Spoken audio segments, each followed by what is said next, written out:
नाजरीन, आज हमारे एक भाई का सवाल आया। वो कहते हैं कि बीवी को मुतमईन करने के लिए सेक्स टॉयज और मर्द की टाइमिंग बढ़ाने की अद्वियात का इस्तेमाल करना जायज है या नाजायज। चलते हैं इस सवाल के जवाब की जानिब। इस सवाल का जवाब ये है कि हमारे यहाँ मर्दों को ये सीखने की बहुत ज़रूरत है कि अपनी बीवी को किस तरह मुतमईन किया जाए। वो अपनी नातजर्बाकारी की वजह से जब बीवी को अज़दवाजी अमल में शरीक नहीं कर पाते तो अब उसके लिए उल्टे सीधे रास्ते तलाश करते हैं, जैसा कि उसे पॉर्न वीडियोस दिखाने बैठ जाएंगे या सेक्स टॉयज और टाइमिंग बढ़ाने की अद्वियात इस्तेमाल करेंगे।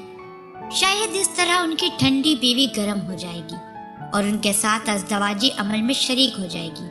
तो ये सोच बिल्कुल गलत है, ये सोच दुरुस्त नहीं है। आप सबसे पहले बीवी के अज़दवाजी अमल में शरीक ना होने की वजूहात पर गौर करें। बीवी के अज़दवाजी अमल में शरीक ना होने की बड़ी वजह मर्द की उजलत और जल्दबाजी है। अक्सर मर्द बस 5 मिनट में इस पूरे अमल को समेटना चाहते हैं। इस जल्दी के मुआशरती वजूहात भी हो सकती हैं। ज्वाइंट फैमिली सिस्टम में मुश्किल से तन्हाई का वक्त मिलता है, बच्चों के जाग जाने का खौफ होता है, लेकिन ये जल्दी मर्द की फितरत में भी है और उसे अपनी तरबियत से इसमें ठहराव पैदा करना है। तभी अज़दवाजी अमल में बीवी भी शरीक हो सकती है। हमारे यहाँ का अलमिया ये है कि शादी को 10-15 साल गुजर चुके होते हैं, लेकिन बीवी को ये मालूम नहीं होता कि औरत को भी इस अमल में कोई एक्साइटमेंट हासिल हो सकती है या नहीं हो सकती। यानी उसे अभी तक अज़दवाजी अमल में मुसर्रत या ऑर्गेज़म का एक तजर्बा भी हासिल नहीं हुआ होता और औरत के अज़दवाजी अमल में शरीक ना होने में सरासर कसूर मर्द का होता है। वो एक तो अपनी नातजर्बाकारी या उज्जलत या खुदगर्जी की वजह से औरत का हक मारता है और दूसरी तरफ इस मामले में उस पर चढ़ाई भी करता है। कभी औरत के इस अमल में शरीक ना होने पर उसे ताने देकर और कभी इधर उधर की गलत हरकतों मसलन पॉर्न वीडियोस दिखाकर, टाइमिंग बढ़ाने की अद्वियात लेकर, सेक्स टॉयज इस्तेमाल करके उसे राग़िब करने की कोशिश में मज़ीद इस अमल से बेजार कर देता है। औरत की अपनी एक साइकोलॉजी है। आप इस साइकोलॉजी से उसे इस अमल में शरीक कर सकते हैं, जोर जबरदस्ती से नहीं। औरत को इस अमल में शरीक करने के लिए इस अमल को वक्त दें, कम से कम 1 घंटा।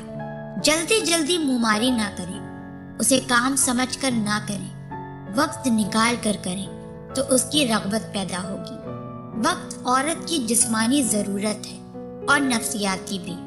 फिर उस वक्त में अपनी ख्वाहिश पूरी करने के बजाय बीवी को मुतमईन करने को फोकस करें। फॉर प्ले को वक्त दें, औरत की तारीफ करें, उसकी बातों में उसकी हिमायत करें, उसकी बातें सुनें, उससे झूठे वादे करें और इस कैफियत में जो भी वादे किए जाते हैं वो लग़्वियन शुमार होते हैं। उनका कोई मवाख़ज़ा नहीं होगा। फतवा मुझसे ले लें। बाज़ नए शादीशुदा नौजवान पूछते हैं कि वो सिरत इंजाल का शिकार है, जल्दी फारिग हो जाते हैं, लिहाजा बहुत परेशान हैं, कैसे अपनी बीवी को मुतमईन करें। तो देखें, मेरी नज़र में ये कोई बीमारी नहीं है, सिरे से नहीं, सिर्फ ज़हनी मसला है। आप अगर अपने जहन की तरबियत कर लें और सेक्स के अमल को थोड़ा रेगुलर कर लें तो इस मसले को कंट्रोल कर सकते हैं। तो इन शॉर्ट ये कि अगर आपकी बीवी जहनी तौर पर तैयार नहीं है तो पॉर्न वीडियोस, सेक्स टॉयज वगैरह इस अमल से उसकी नफरत और बेजारी को और बढ़ा देंगे। तो अगर बीवी को इस अमल में शरीक करना है तो बीवी को वक्त दें, उससे मोहब्बत करें, उससे प्यार करें। वो मोहब्बत से इस अमल में शरीक हो सकती है और किसी तरह नहीं। और इसकी मोहब्बत यही है कि किसी तरह से ये जताएं कि आप गलत हैं और वो ठीक है, और उस वक्त अपनी गलती सुनने और उस पर हाँ हाँ कहने का हौसला पैदा करें। जो वो कहती है उस पर जी हाँ करते जाएं, जो वादे वईद लेती है इकरार करते जाएं। कुछ ही अरसे में वो ठीक हो जाएगी और इस अमल में शरीक होना शुरू कर देगी। दूसरा ये कि इस अमल में अपने बजाय उसे मुतमईन करने को फोकस करें और कोशिश करें कि वो पहले मुतमईन हो और बाद में आप। जब तक तरबियत ये रहेगी کہ آپ پہلے مطمئن ہو کر بیٹھ جائیں گے یا سائڈ پر ہو جائیں گے تو بیوی کبھی بھی اس عمل میں آپ کے ساتھ شریک نہیں ہوگی۔ تو مرد کا کیا ہے، وہ تو 2-4 منٹ میں مطمئن ہو جاتا ہے۔ اصل تو بیوی کا ہے کہ اسے 15-20 منٹ چاہیے، اور یہ 15-20 منٹ ضروری نہیں ہے کہ ازدواجی عمل کے ہوں، کیونکہ ازدواجی عمل میں اتنی ٹائمنگ غیر فطری ہے۔ اسی غلط فہمی کی وجہ سے مرد دوائیوں کی طرف بھاگتا ہے، کیونکہ اسے یہ برداشت نہیں ہو پاتا کہ وہ یہ بات سنے کہ وہ تو اپنی بیوی کو مطمئن کرنے کے قابل ہی نہیں ہے۔ تو یہ 15-20 منٹ چھیڑخوانی کے ہیں، اور چھیڑخوانی کا بھی ایک طریقہ کار ہے۔ یہ نہیں کہ براہ راست ہی نازک اعضاء کو چھیڑ چھاڑ کرنا شروع کر دیں۔ اگر یہ سب کچھ کرنے کے باوجود بیوی مطمئن نہیں ہو پاتی تو مجبوری میں کوئی ایسی تدبیر کر لینے میں حرج نہیں ہے جس سے بیوی کو جنسی اطمینان حاصل ہو جاتا ہو، کیونکہ اگر آپ نے بیوی کو چھیڑ کر اس میں ہیجان برپا کر دیا، جیسا کہ اکثر مرد حضرات کرتے ہیں، اسے مکمل طور پر آرگزم حاصل نہ ہو پایا تو اس کے نفسیاتی مسائل بن جائیں گے۔ آپ کبھی سوچیں کہ آپ کو چھیڑ دیا جائے اور پھر آپ آرگزم حاصل نہ کر پائیں تو نفس میں کس قدر بے چینی پیدا ہو جائے گی۔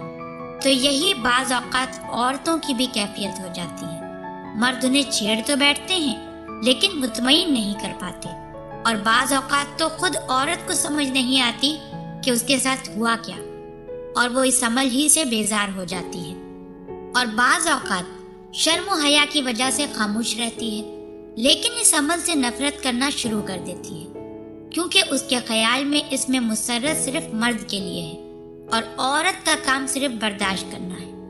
تو اصل میں ازدواجی عمل میں بیوی کو مطمئن کیسے کرنا ہے، اس حوالے سے مرد کے سیکھنے کو بہت کچھ ہے، ورنہ تو اس عمل کے ذریعے بیوی کو نفسانی اور ذہنی اذیت دے گا اور کچھ نہیں۔ بیوی کے کون سے مقامات ایسے ہیں کہ جس سے اس کو آرگزم حاصل ہوتا ہے، اس کا علم حاصل کریں۔ کلائٹوریس کہاں ہے اور اس کو کیسے اور کس وقت، کن کن طریقوں سے اور کتنی دیر تک چھیڑنا ہے کہ بیوی مطمئن ہو جائے، تو یہ سیکھنے سے آئے گا، اور یہ سیکھنا بھی آپ نے میاں بیوی کے تجربات سے ہی ہے، کیونکہ ہر جوڑے کی اپنی ایک فریکوینسی ایڈجسٹمنٹ ہوتی ہے، اور پھر اس کے اس عمل سے بیزار ہونے کی صورت میں غیر فطری طریقوں سے اسے آمادہ کرنے کی کوشش کرے گا، جس سے بیوی کی بیزاری اور بڑھ جائے گی۔ تو میرے بھائی، وجوہات تلاش کر کے مسائل کو فطری طریقوں سے حل کرنے کی کوشش کریں تو مسائل اچھی طرح سے حل ہو جائیں گے۔ آپ ہمارے چینل کو ضرور سبسکرائب کر لیں۔ سبسکرائب کے ساتھ ساتھ ہماری ویڈیو کو لائک بھی کر دیں۔ اللہ پاک آپ سب کو اپنے حفظ و امان میں رکھے، آمین۔